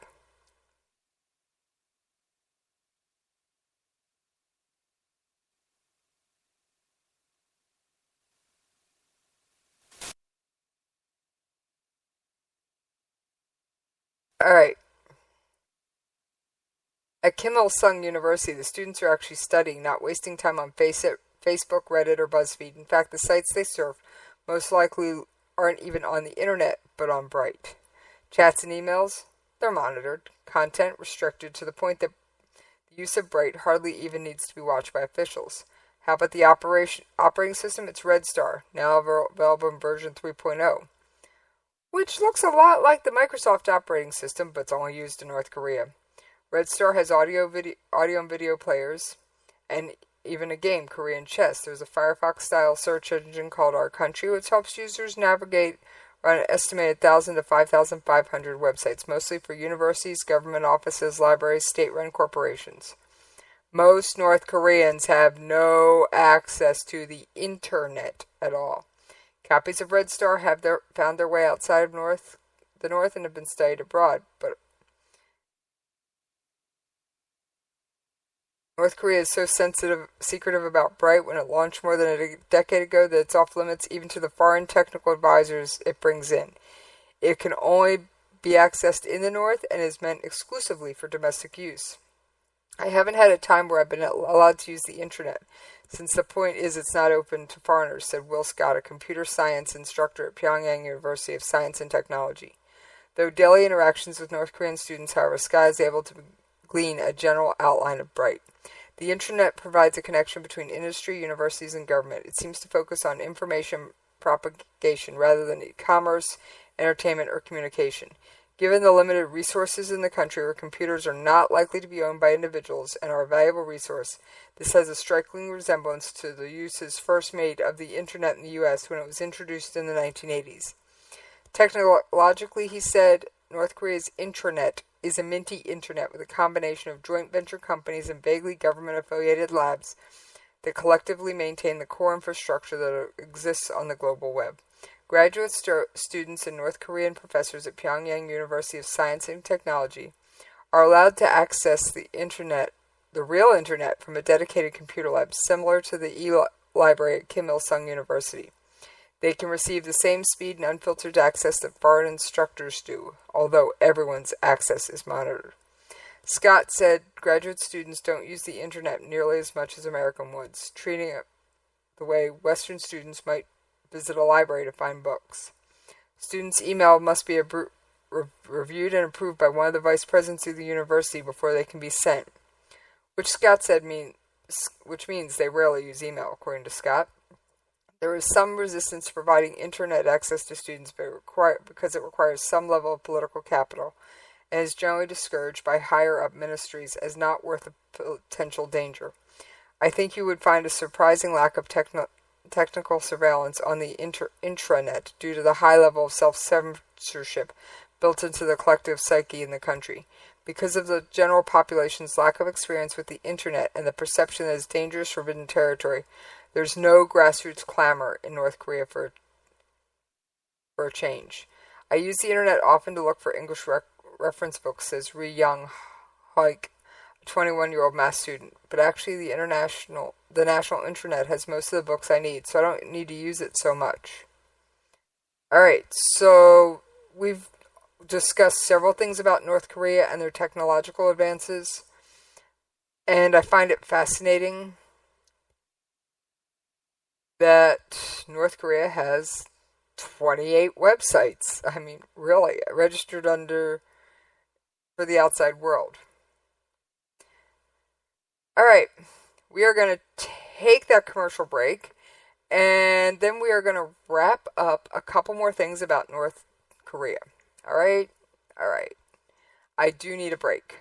So we are going to take one more commercial break. I promise this will be the last one. If I had an abbreviated version for you, I'd play it. I don't have one queued up. So we're just going to have to suffer through the long one. And then I'll be back and we will wrap up the show. I told you I was going long today. Alright. Let's take that commercial break. You can lay it down if you wanna. You can run away if you wanna. You can pretend that this is totally okay if you wanna. You can play it dead if you wanna. Forget what they said if you wanna. Turn your back on the country needing you right now. But I don't wanna.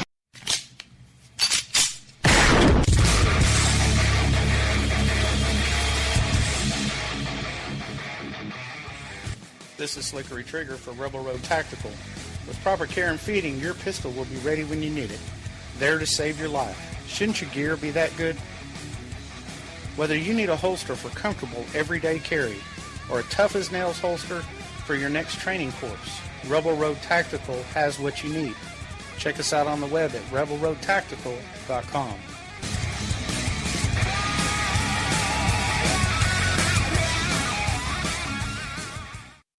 Tired of paying outrageous prices for Viagra? Well, we have great news for you. Now you can finally get Viagra at huge discounts. Healthy Man allows you to save up to $500 on Viagra. Why pay U.S. pharmacy prices of $15 per pill or more when you can get Viagra for less than $3 a pill? Call today and get 40 Viagra pills for only $99. This can cost as much as $600 at your local pharmacy. You can't afford not to call us. If you want Viagra at the lowest prices, never pay $15 a pill pharmacy prices again. Get Viagra for less than $3 a pill. Call 1-800-516-7602 today and save up to $500 and get 40 pills for just $99. Healthy Man is fast, easy, and affordable. Operators are waiting at 1-800-516-7602 to take your call right now. Call 1-800-516-7602. That's 1-800-516-7602. Again, 1-800-516-7602.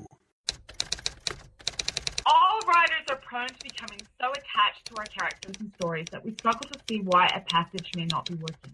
It takes another set of eyes to help us nurture our writing into full maturity. At Black Wolf Editorial Services, we strive to enable writers to develop and grow, shaping stories into masterpieces that can stand the test of time. Editing services are provided for all genres and all age categories. Services range from critiques of the short story through to the line edits of the full-length novel and copy editing for those preparing for publication. We also offer assistance on generating a writer's bio for your websites, as well as help with those book blurbs and promotional material. We won't abandon you to the masses. We want to celebrate with you in your successes. Black Wolf Editorial Services, nurturing your writing into maturity. For a full list of services and prices, visit us at blackwolfeditorial.com.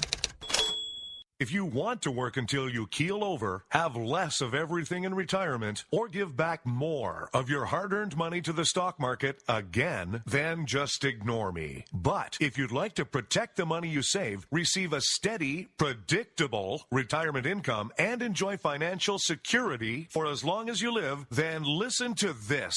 You can download a free report that reveals the wealth-building secrets Wall Street and the banks don't want you to know. You'll learn how you can get guaranteed growth, safety, easy and real prosperity without risking your money in the Wall Street casino, and how to get the money you need when you need it, simply by asking for it. This is the best way to have a 100% secure retirement and know your money will last as long as you do. To learn more about this method and to get your free report, go to 29security.com. That's the number 29security.com. 29security.com. Go to 29security.com.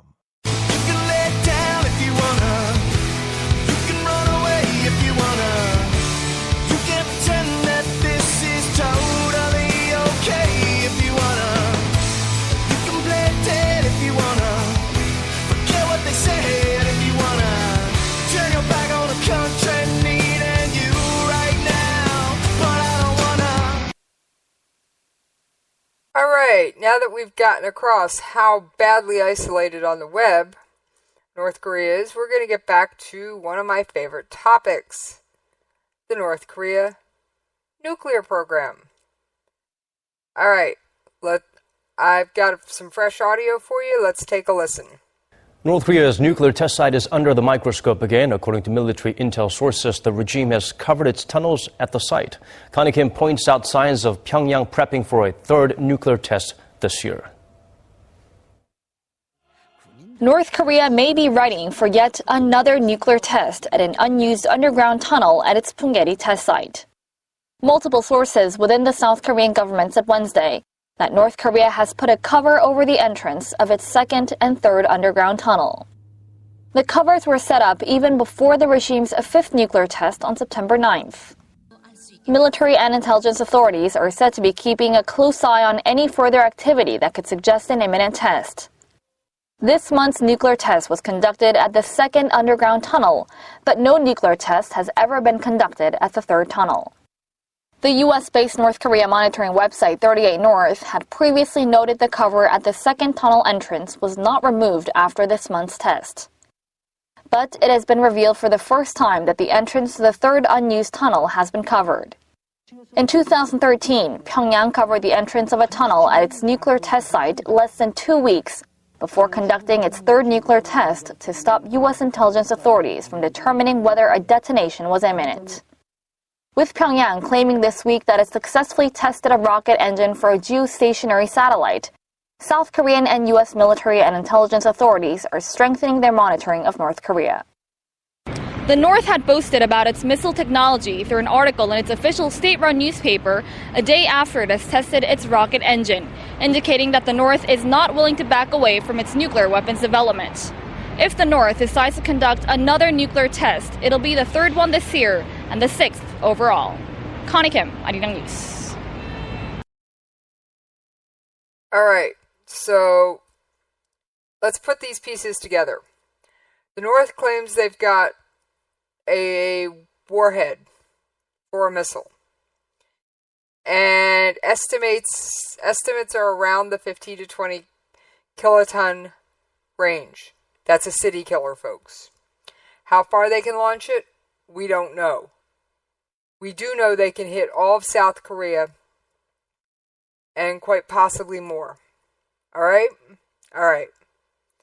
Now, I am working on a story for tomorrow because I do want to get off the air tonight. I do not want to make this a full 2-hour show. Although, as we all know, I can go on forever and a day. Now, I do have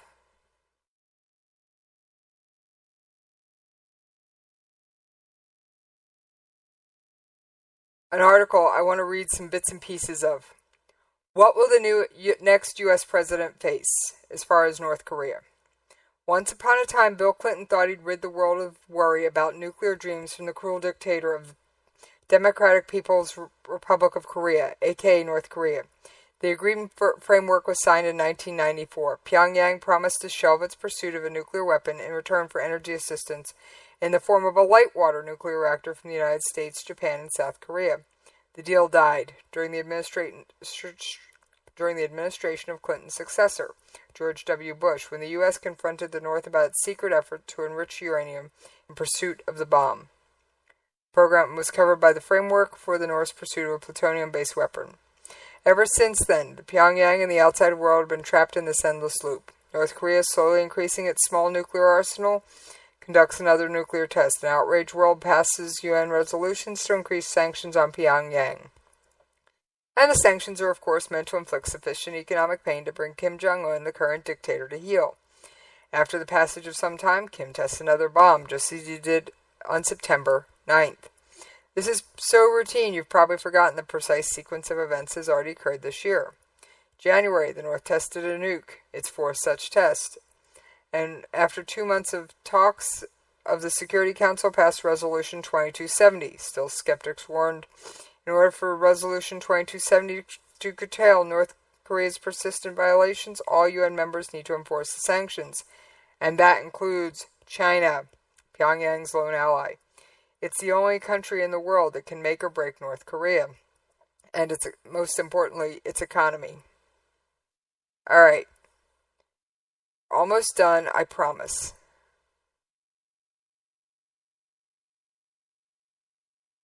Alright. Just cleaning a couple things up here real quick.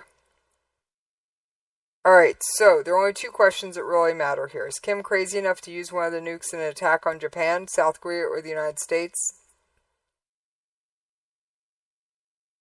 Most people say no, he's not that crazy because such an attack would almost certainly result in the obliteration of North Korea. Second is the question of China. Does Beijing want to put so much pressure on the regime that it might destabilize the North, or does Pyongyang value as a strategic buffer in Northeast Asia? A firewall against the U.S. and South Korea alliance mean that Kim can basically do whatever he wants with his nukes, so long as he doesn't use them. Beijing is Pyongyang's economic lifeline.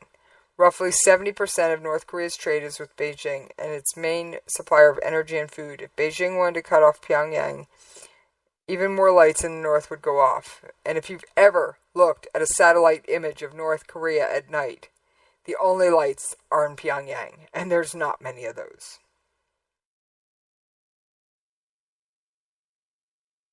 There have been moments when Beijing has wielded its clout. Early in 2003, Pyongyang test-fired a missile in contradiction to the UN resolution, and China stopped shipping oil to the north for 3 days. In 2013, South Korean Foreign Minister Young Byung-si said China appears to have increasingly viewed the North's military adventurism as a strategic liability instead of a strategic asset. The following year, Chinese President Xi Jinping appeared to snub Pyongyang by visiting Seoul before Pyongyang, the first time a Chinese leader had done so. For a brief time, the U.S. and its key allies, South Korea and Japan, thought the campaign of strategic patience with the North might be working, given Beijing's apparent mounting irritation. That moment has passed.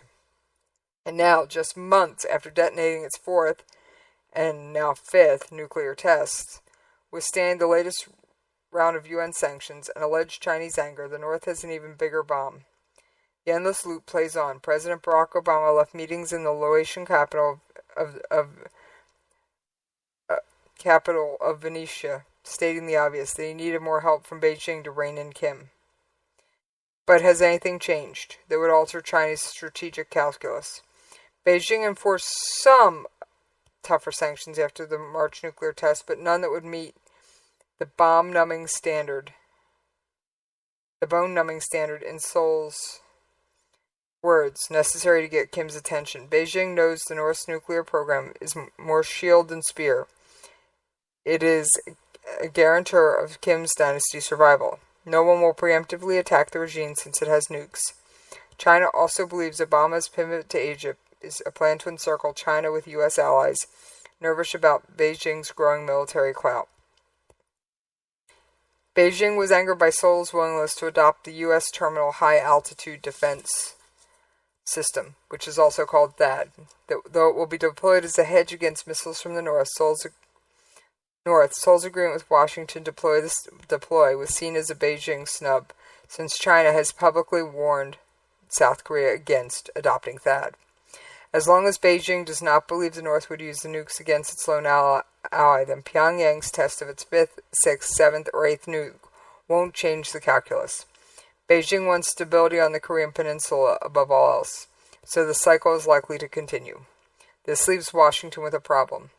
Obama will attend his final UN General Assembly meeting this month, and once again, tougher sanctions on North Korea are on the agenda. The Security Council members will probably agree on something, but will Washington adopt its own tougher sanctions against governments and companies that trade with North Korea, or even enforce existing sanctions that could hit Chinese entities doing business with Pyongyang?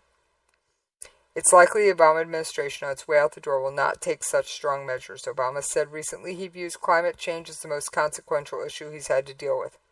And China, the world's largest emitter of carbon dioxide, is key to doing something about it. Seriously upsetting Beijing is not something this president will do. What a President Hillary Clinton or Donald Trump would do is anybody's guess, though Trump, in his limitless confidence in his ability to negotiate good deals, said he would talk to the North Korean dictator. Side note, Donald Trump has been endorsed by North Korea.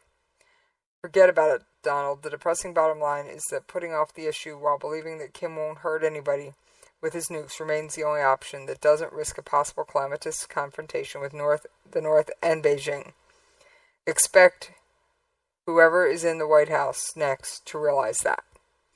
So basically, we're kind of stuck in this stupid cycle until either North Korea gets stupid or somebody finally says, enough of this. I don't care if we piss off China. We're doing this. Now, there are a number of reasons that I'll have to get into at another time because I have gone on far longer than originally intended. I do have one last article. And this isn't about North Korea, Iran, nukes, weapons, or anything.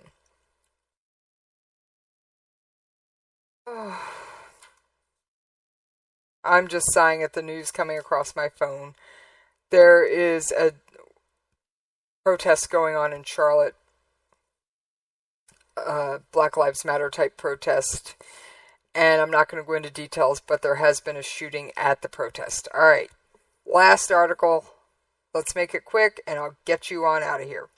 Alistair Sparks, a prominent South African journalist who challenged apartheid and exposed a covert propaganda campaign by his government, leading to the president's downfall, died Monday in Johannesburg. He was 83. The cause was heart failure after an infection, his son Michael said. Mr. Sparks was the crusading editor of the Rand Daily Mail, the voice of major liberal opposition to the white Pretoria government and champion of majority rule when he revealed the apartheid opponent, Steve Biko, had been beaten to death by the police in 1977. His paper later exposed a secret offensive by the authorities against mainstream news and media, in which a slush fund was used to establish a government-friendly newspaper, The Citizen, to counter the Rand Daily Mail and to buy stakes in other publications. That revelation led to the resignation of John Vorster in 1979. In 1981, the Rand Daily Mail, ailing financially, the owners fired Mr. Sparks as part of an effort to lower the paper's voice and to shift emphasis more toward white readers and less towards black readers. The newspaper went out of business in 1985. Mr. Sparks went on to become what he described as a war correspondent in South Africa for the Washington Post, the Observer in Britain, covering the violence that erupted between the government and the United Democratic Front, the leading anti-apartheid group. Officially a foreign correspondent, then, Mr. Sparks was nearly prosecuted for quoting Winnie Mandela, whose husband Nelson Mandela was the imprisoned leader of the African National Congress. He befriended Mr. Mandela, and on the basis of an extensive interview, wrote a 20,000-word article for the New Yorker in 1994 titled The Secret Revolution, on the historic negotiations. With the end of apartheid, Mr. Sparks was by no means forgiving of the corruption and ineptitude of the current predominantly black administration of the President Jacob Zuma. Mr. Zuma said this week that Mr. Sparks had made his mark in the fight for a free South Africa and proved that the pen is mightier than the sword.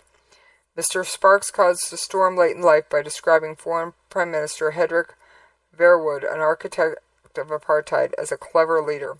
He later recanted, but after Mr. Sparks' death, his colleagues said his overall record had, as Ray Hartley, a South African journalist, put it, invested journalism under apartheid with more than a little moral dignity. Alistair Haddon Sparks was born on March 10, 1933 in Cathcart in Eastern Cape Province to Harold Sparks, a farmer, and the former Bernice Stephen. Raised among blacks in a rural area bordering a tribal reserve, his first language was Xhosa. A fifth-generation South African, Mr. Sparks was descended from the country's original British settlers who arrived in 1820. He thus belonged to a minority. Within a minority. English-speaking whites were outnumbered by South African black majority and Afrikaner progeny of Dutch homesteaders. Alright, journalism became my education, my intellectual salvation, Mr. Sparks wrote in his memoir, even as my country transformed from a racist police state to a non-racial democracy. He recalled covering Parliament in Cape Town as particularly eye-opening writing. Here was a house full of white people talking most of the time about black people, assuming they know all about them, their wants, their wishes and traditions, and what should be done for them, never with them. He was foremost a shoe-leather reporter. In the mid-1960s, when two leaders of the armed struggle against apartheid, Arthur Goethe and Harold Wolpe, fled from their South African prison cell to neighboring Botswana, Mr. Sparks doggedly tracked them down and banged on the door of their redoubt. "My name is Alistair Sparks," he recalled, saying. "I'm from the Randall Mara. I want to talk to Arthur and Harold." They agreed, and Mr. Sparks got another scoop. I wish there were more journalists like Mr. Sparks out there today. We could use a few more like him. Alright, and on that note, you know what's coming. I'm out of here!